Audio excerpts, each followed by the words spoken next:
আমাদের দেশে মানুষের মধ্যে একটা কিছু বিরূপ প্রতিক্রিয়া আছে যে আমি সারাটা দিন রোজা পালন করলাম, ওই ব্যক্তি এখন আমাকে ইফতার করাবে, আমার রোজা সব নিয়ে নিবে, এরকম একটা ধারণা আছে। এই রকম ধারণা যারা পোষণ করে এই ধারণাটা ঠিক নয়, এটা হচ্ছে বাতিল ধারণা, হাদিস বহির্ভূত ধারণা।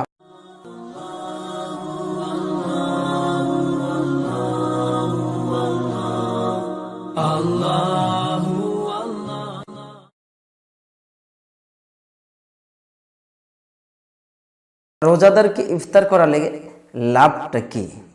জি ভাই, আপনি সুন্দর একটি প্রশ্ন করেছেন। প্রশ্ন করার জন্য আপনাকে অসংখ্য ধন্যবাদ। আপনি যে প্রশ্ন করেছেন একজন রোজাদারকে ইফতার করালে লাভটা কি, জি আসুন আমরা হাদিসের থেকে জেনে নিই।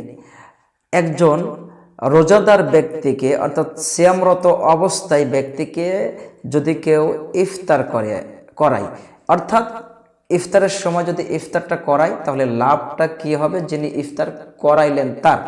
এই বিষয়ে আল্লাহ রাসূল সাল্লাল্লাহু আলাইহি ওয়াসাল্লাম একজন সাহাবী তিনি বর্ণনা করেছেন, আন যায়েদ ইবনে খালিদ আল জুহানী রাদিয়াল্লাহু তাআলা আনহু আন নবী সাল্লাল্লাহু আলাইহি ওয়াসাল্লাম, তিনি নবী করিম সাল্লাল্লাহু আলাইহি ওয়াসাল্লামের থেকে বর্ণনা করছেন, ক্বালা রাসূলুল্লাহ সাল্লাল্লাহু আলাইহি ওয়াসাল্লাম, রাসূল সাল্লাল্লাহু আলাইহি ওয়াসাল্লাম বলেছেন, মান ফাত্তারা সাইমান, যেই ব্যক্তি কোনো রোজাদারকে ইফতার করাইলো, কানা লাহু মিসলু আজরিহি, যেই ব্যক্তি সিয়াম পালন করলো ওই ব্যক্তির যতটা সওয়াব হবে আল্লাহ পাক রব্বুল আলামিন একজন ইফতার করনেওয়ালা ব্যক্তিকে ওই পরিমাণ সওয়াব দান করবেন।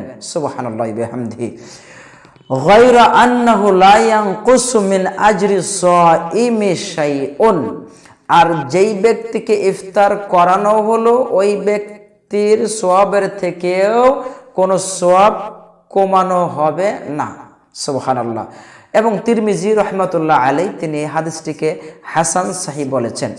তাহলে আমরা অত্র হাদিসের থেকে বুঝতে পারলাম যে একজন রোজাদার ব্যক্তিকে যদি আমরা ইফতার করাই, ইফতার করানোর দ্বারাই একজন রোজাদার ব্যক্তি সারাটা দিন না খেয়ে যে সকল বস্তুগুলো তার জন্য হালাল ছিল এই সকল কাজগুলোর থেকে দূরে থেকে সে সিয়াম পালন করে যতটা সওয়াব পায়, একজন ব্যক্তি যদি আল্লাহ সন্তুষ্টির জন্য ওই রোজাদার ব্যক্তিকে সিয়াম পালন করায় তাহলে তার সওয়াব ওই পরিমাণ হয়, এবং যিনি সিয়ামরত অবস্থায় আছেন ওই ব্যক্তির সওয়াবের থেকে কিছু কমানো হয় না।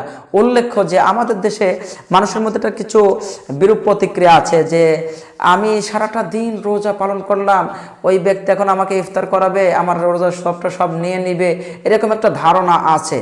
এই রকম ধারণা যারা পোষণ করে এই ধারণাটা ঠিক নয়, এটা হচ্ছে বাতিল ধারণা, হাদিস বহির্ভূত ধারণা। আশা করি এই উত্তরটি জানার পরের থেকে আর আপনাদের মধ্যে কোনো সংশয় থাকবে না ইনশাআল্লাহ। আশা করি প্রশ্নের উত্তরটি জানতে পেরেছেন। আল্লাহু আলাম বিসওয়াল। আসসালামু আলাইকুম ওয়া রাহমাতুল্লাহি ওয়া বারাকাতুহু।